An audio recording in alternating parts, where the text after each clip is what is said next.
السلام علیکم ورحمۃ اللہ وبرکاتہ۔ Farooqia on line Quran academy میں خوش آمدید۔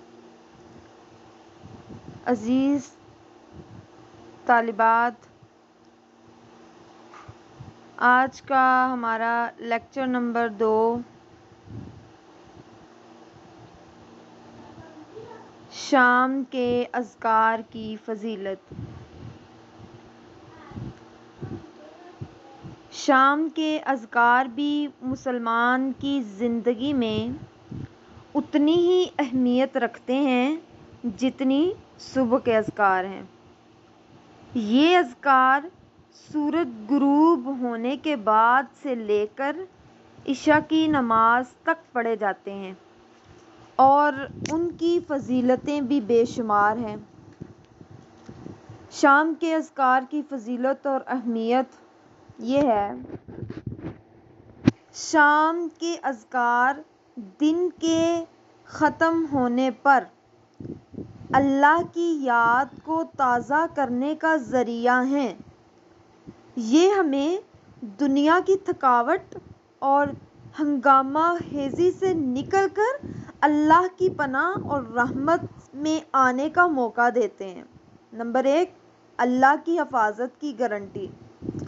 جس طرح صبح کے اذکار دن بھر کی حفاظت کی ضمانت دیتے ہیں اسی طرح شام کے اذکار رات بھر کے لیے اللہ کی حفاظت کا حصار فراہم کرتے ہیں۔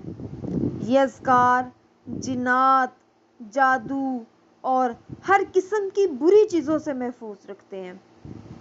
نمبر 2، شیطان سے بچاؤ۔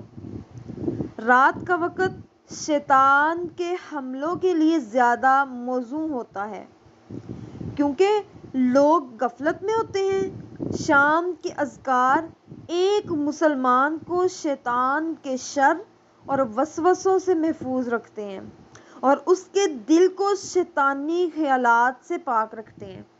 نمبر 3، سکون اور اطمینان۔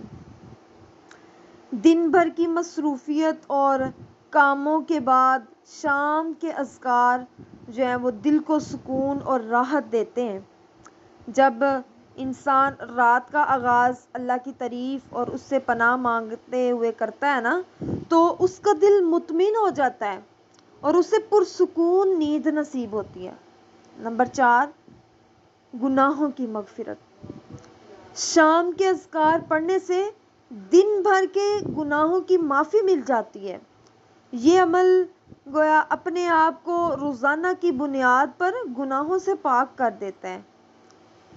آئیے چند اہم اور مسنون شام کے اذکار آپ کی نظر رکھتے ہیں جو آپ روزانہ شام کے وقت پڑھ سکتے ہیں۔ آیت الکرسی، اسے پڑھنے سے رات بھر اللہ کی حفاظت میں رہتے ہیں۔ ایک حدیث میں آتا ہے، جو شخص رات کو آیت الکرسی پڑھ کے سوتا ہے اور وہ اسی حالت میں اللہ کو پیارا ہو جاتا ہے، اور جب اللہ کو وہ پیارا ہو جاتا ہے تو اس کا ٹھکانہ جنت میں لکھ دیا جاتا ہے۔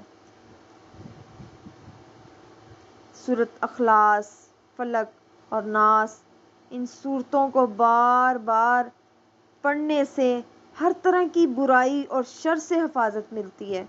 ایک حدیث میں آتا ہے 3 بار پڑھنے سے ہر طرح کی برائی اور شر سے حفاظت ملتی ہے، جسے ہم معوذات بھی کہتے ہیں۔ اور رات کو پڑھنے کی اہم دعا ہے وہ یہ: امسینا وامسی الملک ملک اللہ والحمد للہ لا الہ الا اللہ وحدہ لا شریک لہ لہ الملک ولہ الحمد وہو علی کل شیء قدیر۔ رب اسألک خیر ما فی ہذہ اللیلۃ وخیر ما بعدہا واعوذ بک من شر ما فی ہذہ اللیلۃ وشر ما بعدہا۔ رب اعوذ بک من الکسل وسوء الکبر۔ رب اعوذ بک من عذاب فی النار وعذاب فی القبر۔ یہ دعا رات کی بھلائی کا سوال کرنے اور برائی سے پناہ مانگنے کے لیے بہت اہم ہے۔ پھر کلمہ تمجید جسے بزرگی والے کلمات بھی کہا جاتا ہے، لا الہ الا اللہ وحدہ لا شریک لہ لہ الملک ولہ الحمد وہو علی کل شیء قدیر۔ اسے بھی 10 یا 100 بار پڑھنے سے بہت فضیلت ملتی ہے۔ پھر ایک دعا آتی ہے، بسم اللہ الذی لا یضر مع اسمہ شیء فی الارض ولا فی السماء وہو السمیع العلیم۔